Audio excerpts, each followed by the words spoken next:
انہوں نے جس طرح کا کریک ڈاؤن کیا لوگوں کے اوپر, ہمارے لوگوں پہ دھمکیاں, لوگوں کو دھمکیاں دے رہے ہیں. اور پھر 8 مارچ کو جب ہم نے شروع کی اپنی کیمپین, جب سپریم کورٹ نے اناؤنس کر دیا 30 اپریل کو الیکشن, اس کے بعد ہمارے پاس ایویڈنس ہے, عدالت میں ہم جا چکے ہیں, ضلع شاہ کیس میں عدالت میں ہم جا چکے ہیں. انہوں نے بالکل غیر قانونی طور کے اوپر ہمیں دفعہ 144 لگائی. ہمارے پاس ساری ایویڈنس ہے. اب یہ عدالت میں اب کیس چلا گیا. پہلے غلط ایویڈنس لگائی, غلط قانون اس کے اوپر لگایا, وہ لگ ہی نہیں سکتا تھا 144. اس کے بعد انہوں نے ہمارے اوپر مار دھاڑ کی. ہم تو سارے ریلی کے لیے نکلے ہوئے تھے, انہوں نے پورا واٹر کیننز, جو ٹیئر گیسنگ جو کی اس دن, اور پھر ضلع شاہ کو پکڑ کے ٹارچر کر کے مارا. پھر جھوٹ بولا, پہلے کہا قتل ہوا ہے, پھر جھوٹ بولا کہ نہیں ایکسیڈنٹ ہوا ہے. جو پوسٹ مارٹم رپورٹ آئی اس میں 26 جگہ اس کو ٹارچر کیا گیا تھا, اور یہ انڈینائبل رپورٹ ہے. اس رپورٹ یہ سب کے سامنے, یہ سوشل میڈیا پہ چل گئی ہے کہ کس طرح اس کے اوپر تشدد کر کے پھر اس کو سڑک کے کنارے پھینک گئے. تو اس کا بھی میرے اوپر کیس ڈال دیا کہ پہلے شروع میں کہ میرے 302 پہ لگا دیا کہ میں نے قتل کیا اس کو. لیکن اس کے بعد جو انہوں نے 14 کو کیا, اب ہم نے عدالت میں اب اس کا کیس کیا, ہمارے پاس اب ساری ایویڈنس ہے. کیسے انہوں نے پہلے ایک ڈی آئی جی کو لے کے آئے, جبکہ ایک انسپیکٹر کا کام تھا وارنٹ ایشو کرنا. پہلے تو وارنٹ ایشو کرنی چاہیے تھی ان کو, بنی گالا, اس کی پوری پروسیجر ہے. اور پھر سے وارنٹ کیا تھی کہ میں نے وہ صرف عدالت میں پیش ہونا تھا 18 تاریخ کو. میں پہلے سے ہی کہہ رہا ہوں کہ میں عدالت میں پیش رہا ہوں, اس کے باوجود وہ وارنٹ ایک بجائے انسپیکٹر لانے کے ڈی آئی جی لے آیا.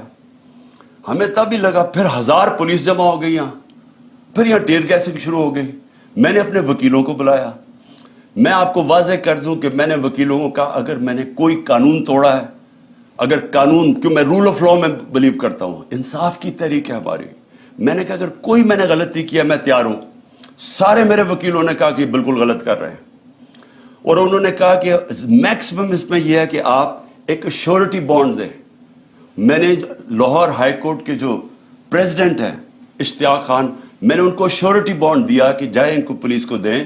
اور اس کے بعد قانون یہ کہتا ہے, جو سیکشن 75 ہے کرمنل پروسیجر کوڈ کا, وہ واضح ہے کہ ایک دفعہ آپ کو شیورٹی بانڈ دینے, آپ کو کوئی نہیں پکڑ سکتا, آپ کو ریسٹ نہیں کر سکتے, کیونکہ عدالت میں تو پیش ہونا تھا. میں نے جان کے سی سی پی او نے وہ شیورٹی بانڈ نہیں لیا. ادھر سے سب کو یہاں پتا چل گیا کہ ان کی نیت خراب ہے. سب کو پتا تھا جس طرح انہوں نے ضلع شاہ کو اٹھا کے قتل کیا.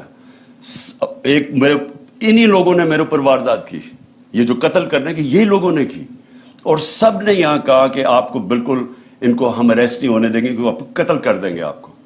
یہ اسیسینیشن اٹیمپٹ ہے, یہ اغوا کر کے قتل کریں گے آپ کو. اس لیے یہاں پھر لوگ کھڑے ہو گئے. تو اس کے بعد عدالت میں گیا. High court, Lahore high court نے واضح کیا کہ میرے گھر کے اوپر یہ اٹیک نہیں کر سکتے. انہوں نے کہا جی سرچ وارنٹ چاہیے. لاہور ہائی کورٹ نے باقاعدہ ان کو بتایا کہ کون سا آفیسر ہماری طرف سے ہوگا, ایس پی گورنمنٹ کی طرف سے ہوگا, اور وہ پرمیشن سے یہاں گھر سرچ کیا جائے گا. وہ ہو گیا سارا, لاہور ہائی کورٹ نے کلیئر کر دیا. انسٹرکشنز دی کہ آپ نے گھر پہ کسی قسم کا اٹیک نہیں کرنا. میں جاتا ہوں 18 کی صبح اسلام آباد, گھر پہ دعویٰ بول دیتے ہیں. میں جب وہاں پہنچ تو پتہ چلتا ہے میرے گھر پہ اٹیک کر دیا. لاہور ہائی کورٹ کے فیصلے کو انہوں نے مسترد کیا پولیس نے. کون اتنا طاقتور تھا جو لاہور ہائی کورٹ کے فیصلے کو مسترد کر دے؟ مجھے ایک میجسٹریٹ کے عدالت میں جانے کے لیے میرے گھر پہ 1000 پولیس والے آ گئے اور رینجرز آ گئے اور یہاں ساری 26 گھنٹے اٹیک کیا. تو لاہور ہائی کورٹ کا جو فیصلہ تھا وہ پولیس نے اس کی پرواہ نہیں کی. لیکن یہ پہلی دفعہ نہیں کی. جب فواد چودھری کو پکڑا تو لاہور ہائی کورٹ نے کہا کہ اس کو پریزنٹ کرو, اس کو اسلام آباد لے گئے. علی امین کو وہ اسلام آباد ہائی کورٹ اس کو دیتا ہے کہ اس کو بیل دیتا ہے, اس کو پکڑ کے بکھر لے جاتے ہیں. حسان نیازی وہ نکلتا ہے وہاں سے بیل لے کے عدالت سے, اس کو پکڑ کوئی اور کیس لگا کے اس کو اٹھا کے پہلے ادھر لے جاتے ہیں کوئٹہ, پھر اس کو لے جاتے ہیں کراچی لے جاتے ہیں, پھر اس کو پشاور لے جاتے ہیں. تو یہ قانون یہاں تو ہے ختم ہی ہو گیا. میں اس لیے کہہ رہا ہوں کہ صرف سپریم کورٹ دھاگے سے لٹک رہی ہے ہماری جمہوریت اور رول آف لا. کوئی کسی کو فکر نہیں ہے یہاں کہ جو عدالت کا بھی فیصلہ ہے, کیونکہ کوئی اوپر سے آرڈر آتا ہے کہ وہ عدالتوں سے بھی اوپر ہے, پولیس بھی نہیں کسی کی سنتی, کوئی سارے ایک دم چپ کر کے بیٹھ جاتے ہیں. تو یہ میرے گھر کے اوپر جو اٹیک کیا, اس کے اوپر بھی ہم عدالت میں گئے ہوئے ہیں کہ کس بیسس, کون سے قانون کے تحت انہوں نے, جب ہائی کورٹ نے ان کو واضح کہا تھا کہ سرچ وارنٹ کے لیے ایک طریقہ بتایا تھا, دروازہ توڑ کے اندر لوٹ کے لے گئے گھر, جو چیز ملی اٹھا کے لے گئی پولیس, جو چیز ملی توڑ دی انہوں نے, لوگوں کو پکڑ کے لے گئے, نوکر کو پکڑ کے لے, خنسامے کو لے گئے پکڑ کے, اس کو مارا اتنا. اس کے بعد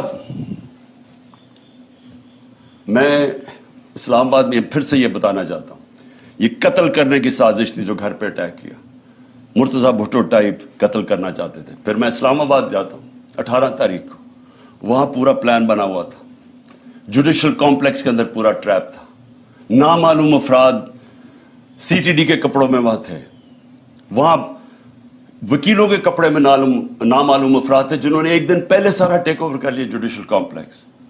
کبھی ایسا ہوا ہی نہیں ہے کہ پولیس چھتوں سے پتھر مار رہی ہے, اشتعال پیدا کر رہی ہے تاکہ وہاں کوئی انتشار پھیلے, اور انتشار کے اندر یہ عمران خان پر قتل ہو گیا. جو وہاں ہوا ہے جوڈیشل کمپلیکس میں, جس طرح انہوں نے شبلی فراز, سینیٹر ہمارا, اس کا نام لکھا ہوا تھا, اس کو مارا.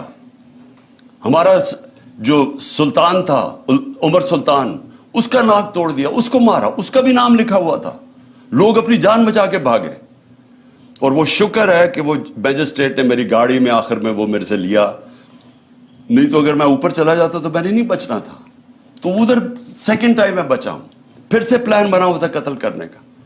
اور پھر اب کیا ہو رہا ہے, اب پلان یہ بن رہا ہے کہ میرے جو ارد گرد لوگ ہیں ان سب کو باری باری پکڑو, جو پارٹی میں تکڑے لوگ ہیں ان کو پکڑو, کیونکہ اب اگر ان کو لگ رہا ہے الیکشن کی طرف جا رہے ہیں تو طریقہ ہی ایک ہے کہ اب تحریک انصاف کے سارے جو تکڑے لوگ ہیں یا میرے قریب لوگ ہیں ان ساروں کو پکڑو. اس میں علی امین کو سب سے پہلے پکڑا, مراد سعید کو پوری پکڑنے کی کوشش کر رہے ہیں, اس کے اوپر بھی کوئی نہ کوئی کیس ڈالیں, حالانکہ کوئی کیس ہی نہیں ہے. میرے اوپر جو کیسز ہیں, میں ذرا سامنے 2 کیسز ہی انہوں نے بنائے ہوئے تھے, باقی تو سارے دہشت گردی کے کیس ہیں یا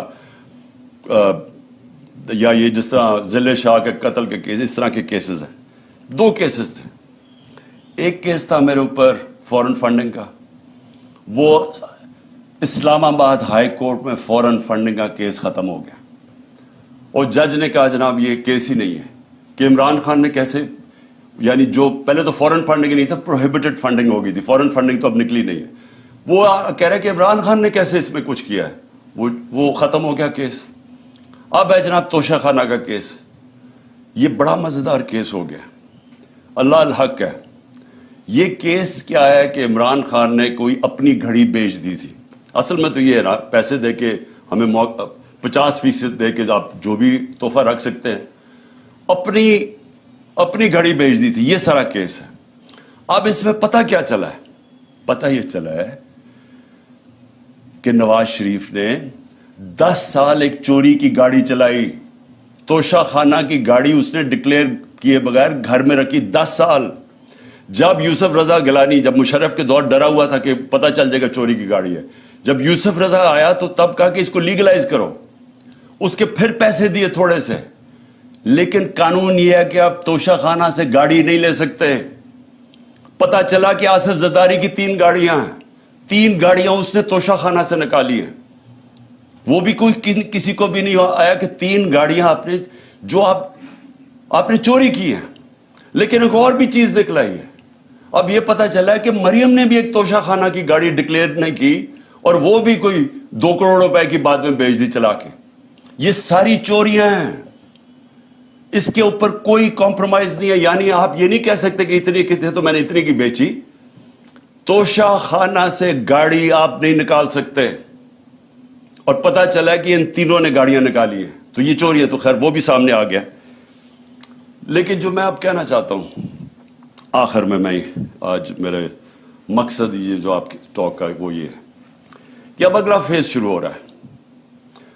فیز یہ ہے کہ عمران خان کے ارد گرد لوگوں کو پکڑو, پی ٹی آئی کے مین لوگوں کو اس وقت کیسز کرو اور ان کو پکڑو کہ اگر الیکشن ہونا ہی ہے تو ان کی پارٹی کو بالکل کمزور کر دو, یعنی یہ کیسز میں الجھائے رہے, جیلوں میں چلے جائیں اور اس کے بعد الیکشن کروا دو. جس طرح انہوں نے کراچی کے اندر ایک لوکل گورنمنٹ کا الیکشن کروایا تھا, لوگوں کو اٹھا لیا, کیسز کر دیے, دھاندلی کی, لو ٹرن آؤٹ کے اوپر. یہ پیپلز پارٹی جس کا ووٹ بینک ہی نہیں ہے کراچی میں, وہ جیت جاتی ہے. یہی ان کا پلان بنا ہوا ہے.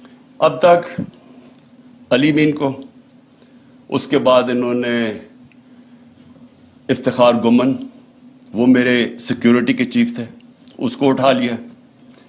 ایک ہمارے شاہد حسین لندن سے آئے ہوئے, وہ اپنا کام چھوڑ کے یہاں آئے کہ ہماری یہ سرویلنس, یہ جو الیکٹرانک ہے, ہر جگہ یہاں چیزیں رکھ دیتے ہیں, کوئی ڈیوائس رکھ دیتے ہیں کہ جاسوسی ہو یہاں. تو وہ انہوں نے وہ کر رہے تھے, اس کو اٹھا لیا. اس کو 2-3 دن دے کے واپس آیا. اظہر ماشوانی کو 8 دن غائب کر دیا, اغوا کر لیا. اس کے بعد اس کو چھوڑا آ کے, اور اس نے پھر پورا اپنا عدالت کے سامنے بتایا اس سے کیا ہوا. کئی اور سوشل میڈیا کے لڑکوں کو اٹھایا ہوا ابھی تک, 1-2 کو واپس کیا, ان کے اوپر تشدد کیا انہوں نے. ایک کوئٹہ سے پکڑا, اس کے اوپر تشدد کیا. اس نے کہا جی میں تو کسی پارٹی کا حصہ نہیں ہوں, جب وہ نکلا باہر. پھر انہوں نے میرے وہ جو بنی گالا میں میرا گھر دیکھتا ہے رضا, اس کو پکڑ لیا. اب اس کو پتہ نہیں کیا کیا انہوں نے. وہ اتنا ڈرا ہوا ہے, وہ اتنا خوف زدہ ہے کہ وہ بتا ہی نہیں رہا کہ کیا ہوا ہے. وہ کہتا ہے جی مجھے مار دیں گے. ہم اسے پوچھتے ہیں بتاؤ ہوا کیا. وہ اس کو کئی گھنٹے رکھا, اور وہ اس سے جو بھی کیا ہے وہ بیچارہ چپ کر کے بیٹھا ہوگا جی میں بتا ہی نہیں سکتا. اب میں آپ کو بتا دوں, جب میں پرائم منسٹر تھا, میرے گھر میں جو 2 ملازم تھے, ہم نے ان کو پکڑا. وہ ایک ڈیوائس رکھنے والے تھے میرے بیڈ روم میں. تو ان کو جب پکڑا تو آہستہ جب ان سے پوچھا تو پتا چلا ان کو تنخواہ پہ لگا ہوا تھا. میں پرائم منسٹر تھا, ایجنسیز نے ان کو تنخواہ پہ لگایا ہوا تھا. اب جو یہ میرے خنسامے کو پکڑا یہاں, اب اس سے جب اس نے بتایا کہ جی پوچھ رہے تھے بم پروف ہے شیشے میرے کمرے کے یا وہ بلٹ پروف ہے, کہ کتنی دیر لگتی ہے کچن سے وہاں پہنچتے ہوئے بیڈ روم تک. مجھے اس کو نکالنا پڑا. کیوں نکالنا پڑا؟ کہ ہمیں پتہ ہی نہیں کہ وہ ان کے پیرول پہ نہ چلا جائے. اسی طرح مجھے یہ نہیں پتا کہ میں اس سے کیا کروں, کیونکہ وہ بتا ہی نہیں رہا اسے کیا کیا ہے. تو جس سے پکڑتے ہیں اس سے پھر آفر کرتے ہیں, پیسے آفر کرتے ہیں, ہو سکتا ہے اس کو بھی انہوں نے اپنے ساتھ ملا لیا ہو. تو میرا سوال یہ ہے کہ یہ اگر سمجھ رہے ہیں کہ اسی طرح کر کے ہم چپ کر کے بیٹھے رہیں گے.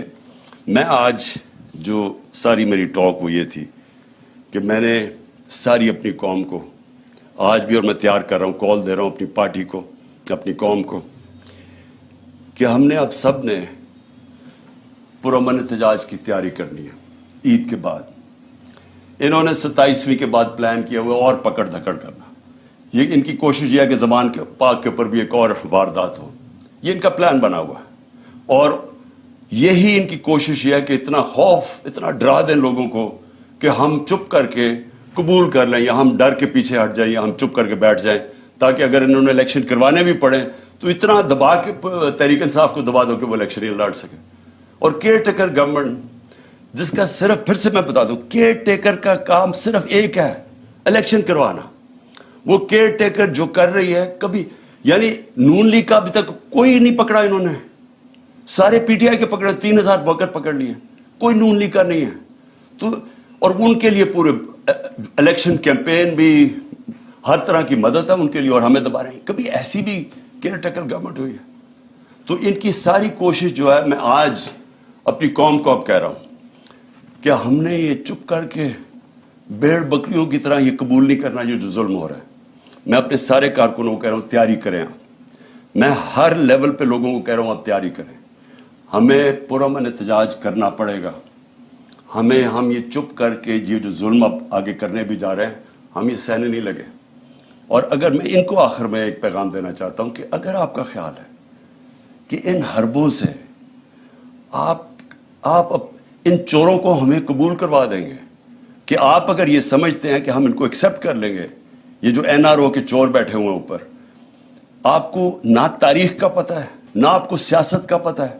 نہ آپ کو پتا ہے کہ پبلک جب ایک طرف کھڑی ہو جائے تو یہ حربے کامیاب نہیں ہوتے. اگر یہ خوف جو پھیلا رہے ہیں، 1 سال سے خوف پیدا کر رہے ہیں کہ جی ہم یہ کر دیں گے، ہم وہ کر دیں گے، کاٹا ڈال دیا عمران خان کے اوپر، آپ جیت ہی نہیں سکتے، ہر کو ہمارے لوگوں کو ڈیمورلائز کرتے جو بھی. اگر اس سے فرق پڑنا ہوتا تو آج اتنی لائنیں نہ لگی ہوتی تحریک انصاف کا ٹکٹ لینے کے لیے. میرے پاس ٹائم ہی نہیں ہے، اتنے زیادہ لوگ ہیں جو پی ٹی آئی کا ٹکٹ لینا چاہتے ہیں. کوئی اس سے فرق نہیں پڑ رہا. قوم کو پتہ ہے، جو الیکشن لڑنے والا ہے اسے پتہ ہے کہ نیچے جو وہ جا رہا ہے حلقوں کے اندر، وہاں صرف اسے پی ٹی آئی کی بات کر رہے ہیں لوگ. وہ لوگ اب اگر اس سے لوگ ڈر جاتے تو بھی ہمارے پاس تو کینڈیڈیٹ ہی نہیں ہونے چاہیے تھے. ہمارے پاس تو ایک ایک حلقے پر کینڈیڈیٹس اتنے آ گئے ہیں، ہمیں تو سب سے بڑا مشکل یہ پڑا ہوا ہے کہ ہم ٹکٹ دیں کس کو. تو اس سے کوئی کامیاب صرف ایک ہو رہا ہے، ملک میں نفرتیں پھیل رہی ہیں، ادارے اور قوم کے بیچ میں فاصلے بڑھ رہے ہیں. میں اس لیے اپنی قوم کی خاطر آج کہہ رہا ہوں کہ اس قوم کو بچانے کے لیے خدا کے واسطے ابھی بھی ہوش کے ناخن ہو. اس وقت بھی ٹائم ہے، سوچ لیں کہ اس قوم کو بچائیں جس طرف جا رہے ہیں. یہ اس طرح جس طرح ہم ابھی جا رہے ہیں، معیشت تباہ ہو گئی ہے، وہ تو ٹھیک ہو ہی نہیں سکتی جب تک الیکشن نہ ہو. اور جس طرح یہ نفرتیں پھیل رہی ہیں، یہ تو کسی وقت بھی کچھ ہو سکتا ہے پاکستان میں. اس لیے میں آج بھی کہہ رہا ہوں کہ سارے جو اس ملک میں جمہوریت چاہتے ہیں، پہلے تو سارے سپریم کورٹ کے ساتھ کھڑے ہوں، کیونکہ سپریم کورٹ ایک ہی چیز ہے جو ہمیں بچا رہی ہے ہماری جمہوریت کو آج. وہ اس کو اگر انہوں نے جو تقسیم کرنے کی اور جو بھی کوشش کر رہے ہیں، خدا نہ خواستہ اگر سپریم کورٹ ہماری بیٹھ جاتی ہے تو یہ جمہوریت ختم ہو جاتی ہے، کیونکہ اور کوئی ادارہ نہیں ہے جو اس وقت اس ملک کی جمہوریت کو بچا سکے. اس لیے ساری قوم کو ایک تو کہتا ہوں کہ اپنی آئین کے ساتھ اور سپریم کورٹ کے ساتھ کھڑے ہوں. اور دوسری میں ساری قوم کو کہہ رہا ہوں کہ اگر یہ اسی طرح چلتا رہا، ہم سب کو نکلنا پڑے گا اور میں انشاءاللہ آپ کو لیڈ کروں گا. پاکستان پائندہ باد.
The Citizens Foundation معیاری تعلیم کے ذریعے ایسے لاکھوں بچوں کا مستقبل روشن بنا رہا ہے۔